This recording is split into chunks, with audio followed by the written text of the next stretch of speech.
नमस्कार, खबरों का पंचनामा देख रहे हैं और मैं हूं आपके साथ दिव्या सिंह। हम लेकर आए हैं देश और दुनिया की 5 बड़ी खबरें, जिस पर चर्चा के लिए हमारे साथ स्टूडियो मौजूद हैं कैपिटल टीवी के editor in chief doctor Manish Kumar. Doctor साहब, स्वागत है आपका। धन्यवाद। सबसे पहले एक नजर आज की टॉप हेडलाइंस पर। महाराष्ट्र की चुनावी रैली में कांग्रेस पर खूब बरसे पीएम मोदी, फिर से बोले मेरा आपसे आग्रह, हम एक रहेंगे तो सेफ रहेंगे। झारखंड में अमित शाह के निशाने पर हेमंत सोरेन, बोले घुसपैठियों के स्वागत के लिए लाल कालीन बिछाया, कल राज्य में 43 सीटों पर होगी वोटिंग। बांग्लादेशी घुसपैठ को लेकर झारखंड में ईडी का बड़ा एक्शन, रांची समेत 17 लोकेशन पर एक साथ रेड, पश्चिम बंगाल में भी छापेमारी से मचा हड़कंप। दिल्ली में आम आदमी पार्टी ने तय कर दिया चुनाव में टिकट का फॉर्मूला, मंच से बोले केजरीवाल, आपके सामने कोई विधायक आप पार्षद नहीं, सिर्फ केजरीवाल।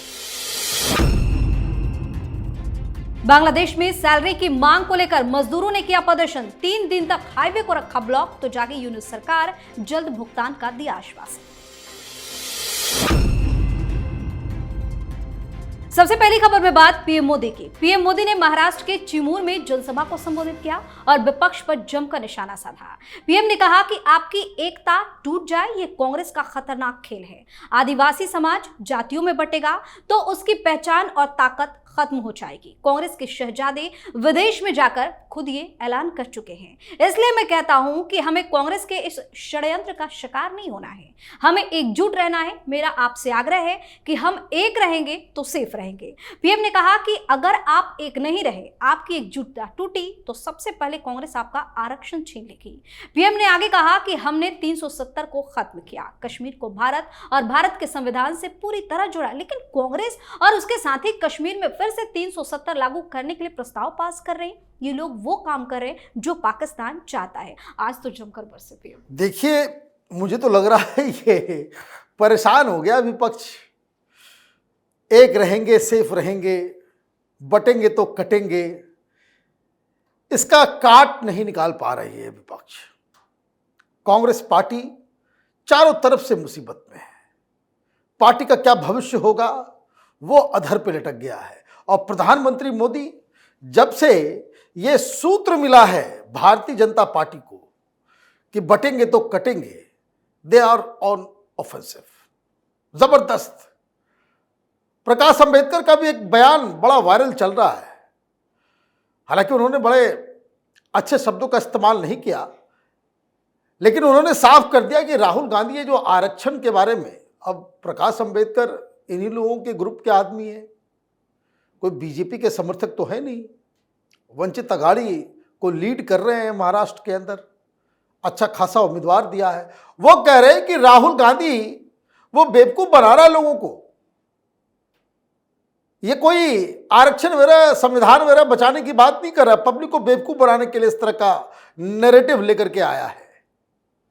तो आप देखिए कि कांग्रेस पार्टी इस महाराष्ट्र और झारखंड के नतीजों के बाद अगर वो जीत नहीं पाती है तो राहुल गांधी को बहुत सारी मुसीबतें अचानक से एक साथ घेरने वाली है। जी, वहीं केंद्रीय गृह मंत्री अमित शाह ने झरिया धनबाद में एक जनसभा को संबोधित करते हुए कहा कि हेमंत सोरेन ने झारखंड में घुसपैठियों के स्वागत के लिए लाल कालीन बिछाया। ये घुसपैठिए राज्य के युवाओं की नौकरियां और भोजन छीन रहे हैं, हमारी आदिवासी बहनों से शादी करके उनकी जमीन हड़प रहे हैं। जब यहां भाजपा की सरकार बनेगी तो हर घुसपैठियों को भारत से बाहर भेज देगी। साथ ही अमित शाह ने बड़ी घोषणा की। शाह ने कहा कि राज्य में अगर बीजेपी की सरकार आती है तो महिलाओं को 1 रुपए में जमीन रजिस्ट्री की सुविधा प्रदान की जाएगी। बता दें कि झारखंड विधानसभा चुनाव के पहले चरण का प्रचार खत्म हो गया है। कल राज्य के 43 सीटों पर वोटिंग होनी है, जिसको लेकर राजनीतिक दलों की बेचैनी बढ़ी हुई है। कल वोटिंग और आज अमित शाह। देखिए,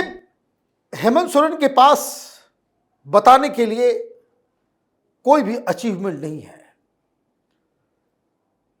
कल वोटिंग होनी है और वो क्या भाषण दे रहे हैं कि ये बीजेपी वाले हवाई जहाज से आ रहे हैं, हेलीकॉप्टर से आ रहे हैं, दुनिया भर का हेलीकॉप्टर चल रहा है, हवाई जहाज चल रहा है, वो जो है गिद्ध की तरह आसमान में उड़ रहे हैं। चील और गिद्ध की तरह ये लोग आसमान में उड़ रहे हैं, तीर निकालो और मारो। ये सिटिंग मुख्यमंत्री के पास बेस्ट चीज ऑफर करने के लिए है। पब्लिक समझ चुकी है, जो सर्वेज आ रहे हैं, जो ग्राउंड रिपोर्ट है, वो हेमंत सोरेन और कांग्रेस पार्टी के लिए अच्छी खबर लेकर के नहीं आ रही है। भारतीय जनता पार्टी बहुत ही सॉलिड पोजीशन में है झारखंड के अंदर।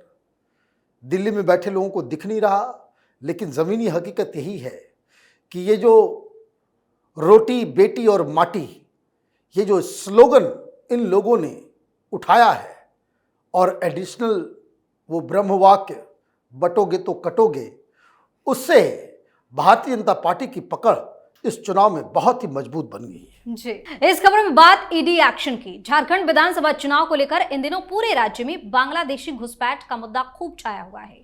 बीजेपी लगातार इस मुद्दे को लेकर सत्ता पक्ष को घेर रही है। वहीं इसके साथ ही अब इस मामले में ईडी ने अपनी जांच तेज कर दी है। अब इस मामले को लेकर ईडी की टीम झारखंड और पश्चिम बंगाल में तगड़े एक्शन में नजर आ रही है। राजधानी रांची, पाकुड़ और पश्चिम बंगाल में एक साथ 17 ठिकानों पर रेड मारी गई। ईडी की टीम इस मामले को लेकर इन ठिकानों पर सर्च ऑपरेशन कर रही है। इस दौरान घुसपैठ में हुई मनी ट्रेल को खंगालने में जुटी हुई है। इस कारण ही होटल और रिजॉर्ट के रजिस्टर और ट्रांजैक्शन को खंगाला जा रहा है। ईडी एक्शन से हड़कंप क्यों मचा है दोस्तों? देखिए, ईडी एक्शन से हड़कंप इसलिए मचा हुआ है क्योंकि हाईकोर्ट ने बार बार कहा कि भाई घुसपैठिए आ गए। आप हाईकोर्ट के फैसले के ऊपर सुप्रीम कोर्ट चले गए। हालांकि सरकार बदल जाएगी, फिर मामला बिल्कुल अलग हो जाएगा। जिस तरह से भारतीय जनता पार्टी के तमाम लीडर्स कह रहे हैं कि सरकार बनते ही घुसपैठियों को भगाया जाएगा, उसी संदर्भ में आज ईडी का एक्शन हुआ है। क्या है एक्शन? जून के महीने में एक कंप्लेन रांची के अंदर होता है, जहां मालूम चलता है कि 3 बांग्लादेशी महिलाओं को गिरफ्तार किया जाता है क्योंकि उनको चटगांव से, मतलब बांग्लादेश चटगांव, वहां से ढाका, ढाका से वेस्ट बंगाल, वेस्ट बंगाल से पाकुड़, पाकुड़ से फिर उनको रांची लाया गया। मुस्लिम महिलाएं हैं, इनसे देह व्यापार करवाया जा रहा था। उन्होंने कंप्लेन किया, पूरी जानकारी दी, पूरा कहानी बताया कि किस तरीके से एजेंट्स के जरिए वो यहां पे आई। आधार कार्ड बन गया, इलेक्शन कार्ड बन गया, राशन कार्ड बन गया, सब कुछ। ये पूरा का पूरा एक नेक्सस, एक रैकेट काम कर रहा था। चूंकि प्रोस्टिट्यूशन चल रहा था, सारा ब्लैक मनी का खेल चल रहा था, तो ईडी की एंट्री हुई। और मजेदार बात, जब ईडी अपना ईसीआईआर दर्ज करती है, मतलब एफआईआर दर्ज करती है, तो उस पुलिस थाने पे जाती है पूछने के लिए जो 3 महिलाओं को आपने गिरफ्तार किया था, जो बांग्लादेशी थी, वो कहां है? पुलिस वालों ने कहा कि नहीं, 10-10 हज़ार के मुचलके पे उनको बेल मिल गया। उसके बाद फिर तो वो गायब हो गई, वापस चली गई, वापस चली गई। ईडी इस केस को एक एग्जाम्पल बनाना चाह रही है कि जो पूरा का पूरा नेक्सस, कि कौन लोग हैं। भाई कलकत्ता में क्यों हो रहा है, क्यों हो रहा है छापेमारी? क्योंकि वो नेक्सस झारखंड में भी है, वो बिहार में भी है, यूपी में भी है, कि एक पूरी इंडस्ट्री चल रही है देश को धर्मशाला बनाने की। इसमें अधिकारी लोग भी संलिप्त हैं और इसलिए ये बड़ा ही इंपॉर्टेंट केस है कि सरकार अगर वहां बदलती है, भारतीय जनता पार्टी आती है, तो यही केस आपको रास्ता दिखाएगा कि घुसपैठ को कैसे रोका जाए। जी, और अब बात केजरीवाल की। दिल्ली में विधानसभा चुनाव की तैयारी तेज हो गई है, लेकिन इस बीच एक सम्मेलन में बोलते हुए अरविंद केजरीवाल ने ऐसा संकेत दिया जिससे आम आदमी पार्टी में खलबली मची हुई है। केजरीवाल ने बड़े पैमाने पर मौजूदा विधायकों के टिकट काटने के संकेत दिए हैं। केजरीवाल ने कहा कि इस बार हम लोग बड़ी सोच समझकर टिकट देंगे। उसने क्या काम किया, ये सब सोच समझ कर ही दिया जाएगा, लेकिन आप लोगों की वफादारी किसी विधायक या पार्षद की तरफ नहीं होनी चाहिए। आपके सामने सिर्फ और सिर्फ केजरीवाल है। साथ ही कहा कि मेरा कोई रिश्तेदार नहीं, भाई भतीजा नहीं, मैं परिवारवाद नहीं करता। जब मैं जेल में था तो बहुत लोगों ने कहा कि अपनी पत्नी को सीएम बनाएगा। मेरी पत्नी को सीएम बनने में कोई इंटरेस्ट ही नहीं है। ये बार बार सफाई क्यों दे रहे हैं? देखिए, आई मी माई सेल्फ, ये आदमी आत्मकामी है। कोई ये कह सकता है भला कि चुनाव में कौन खड़ा होगा उससे कोई मतलब नहीं है। चुनाव हर जगह जो है 70-70 केजरीवाल लड़ेंगे। रावण के 10 सर थे, केजरीवाल के 70 सर हो गए। मतलब ये लोग बेवकूफ़ हैं, चाहे सौरभ भारद्वाज हो, आतिशी मार्लेना हो, मनीष सिसोदिया हो, गोपाल राय हो, ये तमाम आम आदमी पार्टी में काम करने वाले जो लोग हैं वो बंधुआ मजदूर हैं। एक ही नेता, एक ही चेहरा, एक ही व्यक्ति। इससे बड़ा तानाशाही का एग्जाम्पल क्या हो सकता है? ये संविधान बचाएंगे, ये राजनीति करेंगे। और क्यों ये बातें कहनी पड़ रही है कि आपकी जो एलिजेंस है वो किसी पार्षद, किसी विधायक के प्रति नहीं है, बल्कि मेरे प्रति होना चाहिए। भाई तुम्हारे प्रति हो जाएगा, कभी जीवन में मिलते हो किसी कार्यकर्ता से? भाई आपके 60 के आसपास विधायक हैं, आप ये बता दो कि कितने लोगों से आप पिछले 5 साल में मिले हो? कितने लोगों से आप मिले हो कि पर्सनली किसी को बुलाया हो खाने पे? ये शिकायत है विधायकों की कि हम लोगों को तो अछूत की तरह इस्तेमाल किया जाता है, कि हम शीश महल में नहीं घुस सकते। जो कुछ करना होता था, अभी तो उसको पंजाब शिफ्ट कर दिया गया, अदरवाइज विभव ही आखिरी रास्ता था, उसके आगे रास्ते बंद थे। और अभी गुटबंदी की वजह से ये सारी बातें कही जा रही है। और रही बात पत्नी की, आपने इसलिए नहीं बनाया क्योंकि आपको लीगल एडवाइस दिया गया कि अगर आप इसकी घोषणा करेंगे, कोई कोर्ट चला जाएगा तो आपकी पत्नी शपथ नहीं ले पाएगी। उसका कारण ये है कि कोई भी अनइलेक्टेड व्यक्ति बन सकता है क्या? मुख्यमंत्री, लेकिन उसे 6 महीने के अंदर विधानसभा का सदस्य होना पड़ेगा। जहां विधान परिषद है, लेजिस्लेटिव काउंसिल है, वहां तो आप घुस सकते हो पीछे के रास्ते से बिना चुनाव लड़े हुए, लेकिन अगर विधानसभा है तो उसमें आपको सदस्य बनने पड़ेगा 6 महीने के अंदर। लेकिन यहां पे एक ट्विस्ट है, सुप्रीम कोर्ट इस तरह के फैसले दे चुकी है कि कम से कम वो चूज करके आएगी, इलेक्शन में आएंगे जो नया, जो बिना अनइलेक्टेड चीफ मिनिस्टर, तो कोई जगह खाली होनी चाहिए। और ये जो समय है वो 6 महीने से कम होना चाहिए। तो वो दोनों ही क्राइटेरिया फुलफिल नहीं कर पा रही थी आपकी पत्नी, इसलिए आपने अपनी पत्नी को मुख्यमंत्री नहीं बनाया। आखिरी खबर में बात बांग्लादेश की। बांग्लादेश में शेख हसीना के पतन के बाद कई संकट एक साथ आ गए हैं। देश की अंतरिम सरकार को इन मुद्दों को सुलझाने में खासा मशक्कत करनी पड़ रही है। कभी प्राइवेट ट्रेन तो कभी सलाहकारों की नियुक्ति। आए दिन किसी न किसी बात पर देश में बवाल हो ही रहा है। हाल ही में गारमेंट फैक्ट्रियों के मजदूरों ने वेतन न मिलने के विरोध में ढाका मेमन सिंह राजमार्ग को 3 दिनों तक जाम रखा है और जमकर विरोध प्रदर्शन किया है। बाद में अधिकारियों के समझाने के बाद मजदूरों ने हाईवे से अपना प्रदर्शन हटा लिया, क्योंकि अधिकारियों ने उन्हें 30 नवंबर तक बकाया वेतन के भुगतान का आश्वासन दिया है। क्या लग रहा है मामला यहीं थम जाएगा? देखिए, मामला आउट ऑफ कंट्रोल जा चुका। वहां धरना प्रदर्शन शुरू हो गया है। ट्रंप के जीतने के बाद से अवामी लीग के लोग भी सड़क पे आ रहे हैं। ट्रंप के जीत का जश्न मना रहे थे।